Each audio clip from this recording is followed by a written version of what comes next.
Hi friends, எல்லோரும் எப்படி இருக்கீங்க? நம்ம இன்றைக்கி ராணி அடுப்பாங்கரையில் என்ன பார்க்க போகிறோன்னா, ஒரு ஹெல்த்தியான ஸ்நாக்ஸ் ரெசிபி தான். ராகி கொழுக்கட்டை தான். இந்த ரெசிபியை பார்க்குறதுக்கு முன்னாடி சேனலை சப்ஸ்கிரைப் பண்ணாதவங்க சப்ஸ்கிரைப் பண்ணிக்கோங்க. கூடவே பெல் சிம்பிளையும் கிளிக் பண்ணிக்கோங்க. வாங்க வீடியோக்குள்ளே போகலாம். நான் ராகி கொழுக்கட்டைக்கு ராகி மாவு ஒரு கப் அளவுக்கு எடுத்திருக்கேன். இது 200 கிராம் இருக்கும். இதுக்கு தேவையான அளவு உப்பு, சுடு தண்ணி. எந்த கப்பில் நம்ம ராகி மாவு அளந்தோமோ அதே கப்பில் ஒரு கப் அளவுக்கு சுடு தண்ணி தாங்க. அதை நம்ம கையால் பிணைய முடியாது, கொஞ்சம் கொஞ்சமாக ஊற்றி பிணைஞ்சிக்கணும். தண்ணி நல்லா சூடாக இருக்கணும், கொதிக்க கொதிக்க இருக்கணும். அப்போ தான் அந்த மாவு அதில் ஓரளவுக்கு வெந்து வரும். கொழுக்கட்டையும் நல்லா சாஃப்டாக வரும். கையில் பிணைய முடியாதனால நான் ஒரு கரண்டியை வச்சு கொஞ்சம் கொஞ்சமாக தண்ணி ஊற்றி நான் பிணைஞ்சிக்கிறேன் பாருங்கள். ஒரு கப்பு மாவுக்கு ஒரு கப்பு தண்ணி இருந்தால் போதுமானதாங்க.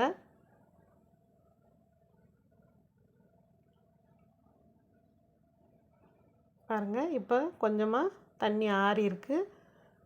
மாவு கொஞ்சம் ஆறின மாதிரி இருக்கும். இந்த ஸ்டேஜில் நம்ம கையை வச்சு நல்லா அழுத்தம் கொடுத்து நம்ம பிணைஞ்சி உருட்டி எடுத்து வச்சுக்கலாம். பாருங்கள், நான் உருட்டி எடுத்து வச்சுருக்கேன். இதை நம்ம ஒரு பிளேட் போட்டு ஓரம் வச்சுருவோம். இப்போது அதுக்கு தேவையான பூரணம் ரெடி பண்ணிக்கலாம். நான் ஒரு கப் அளவுக்கு துருவின தேங்காய் எடுத்திருக்கேன். இதோட ஒரு அரை கப் அளவுக்கு வேர்க்கடலை, வறுத்த வேர்க்கடலை எடுத்திருக்கேன். நீங்கள் பொட்டுக்கடலை கூட சேர்த்துக்கலாம். நான் அரை கப் அளவுக்கு வறுத்த வேர்க்கடலை. இது ரெண்டையும் நம்ம அரைச்சி எடுத்துகிட்டு வந்துடுவோம். இந்த அளவுக்கு கொரகொரப்பாக அரைச்சி எடுத்துக்கிட்டோம். இதுலேயே இப்போ நம்ம நாட்டு சர்க்கரை ஒரு அரை கப் அளவுக்கு சேர்த்துக்கிறோம். 3 ஏலக்காவை சேர்த்துக்கிறோம். அது வீடியோ ஸ்கிப் ஆயிடுச்சு. இப்போது இதை நம்ம அரைச்சி எடுத்துருவோம். பாருங்கள், அரைச்ச உடனே நல்ல ஈரப்பதமாக நல்ல கெட்டிப்பட்டு வந்துருச்சு. நம்ம எந்த தண்ணியும் ஊற்றலை.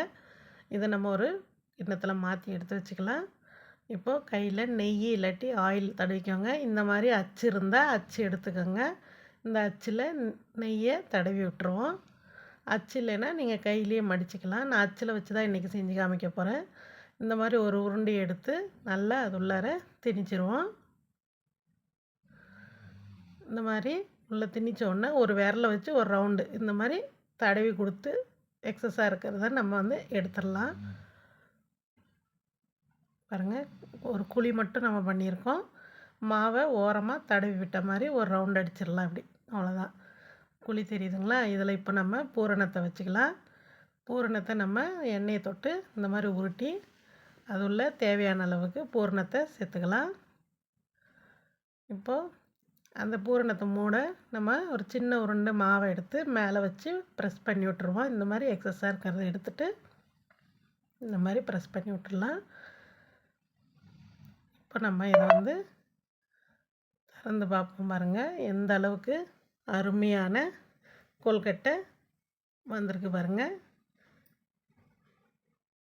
இதே மாதிரி நான் எல்லா கொழுக்கட்டையும் நான் ரெடி பண்ணி வச்சுக்கிறேன். கிட்டத்தட்ட எனக்கு ஒரு 10 பீஸ் வந்திருக்குங்க. இதில் 8 இருக்குது. நான் எக்ஸஸாக மடிச்சுக்கு 2 பீஸ் வச்சுருக்கேன். இப்போ இட்லி பாத்திரத்தில் தண்ணியை ஊற்றி தண்ணி காஞ்சதும் நம்ம ஒரு துணியை போட்டுக்கலாம். எனது ஓட்டை தட்டுன்றதுனால நான் துணியை போட்டுக்கிறேன்.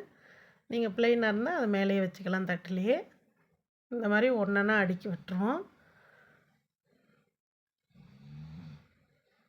அடுக்கி நம்ம மூடியை போட்டு ஒரு 8லேருந்து 10 நிமிஷம் வெந்தால் போதுங்க. ஆவியில் 8லேருந்து 10 நிமிஷம் ஆயிடுச்சு. பாருங்கள், எந்த அளவுக்கு கலர் சேஞ்ச் ஆகி நல்லா தொட்டை கையில் ஒட்டாமல் அழகாக வெந்து வந்திருக்குங்க. இதை நம்ம ஒரு பிளேட்டுக்கு மாற்றிக்கலாம்.